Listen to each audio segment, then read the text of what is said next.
হঠাৎ একদিন খেয়াল হলে দেখবি অনেক দিন আমার কোনো পোস্ট নেই, ছবি এবং কবিতা নেই, এটা সেটা নিয়ে গুতোগুতি নেই, নোটিফিকেশন নেই।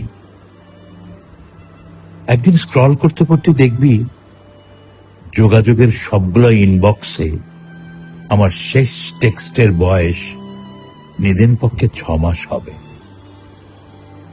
একদা এইসব মাঠে নিয়মিত, অথচ ইদানিং আমার কোনো চিহ্ন নেই। এক বৃষ্টি সকালে চায়ের ধোঁয়ায় স্ক্রল করতে করতে হয়তো খেয়াল হবে প্রোফাইলের মাথায় সবুজ অনলাইন বাতি নেই।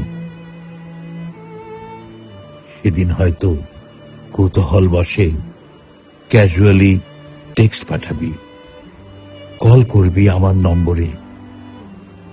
কলটন হয়তো শুনবি না, শুনবি মিষ্টি করে বলছে কোনো বামা কণ্ঠ, দুঃখিত, সংযোগ দেওয়া সম্ভব হচ্ছে না, এই নম্বর আর ব্যবহৃত হচ্ছে না।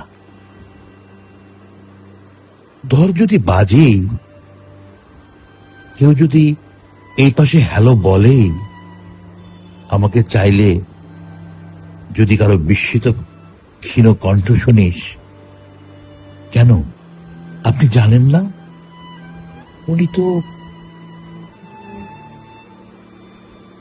তুই কি শক্ত হবি? মন খারাপ হবে? আমাদের কাছের কাউকে কি কল করে জানতে চাইবি কবে কিভাবে গেলাম? সহানুভূতি জানিয়ে কি বলবি, আহারে বড় ভালো মানুষ ছিল? হয়তো বলবি, হয়তো শক্ত হবি, হয়তো মন আর্দ্র হবে, তারপর একদিন ভুলে যাবি প্রকৃতির মতো।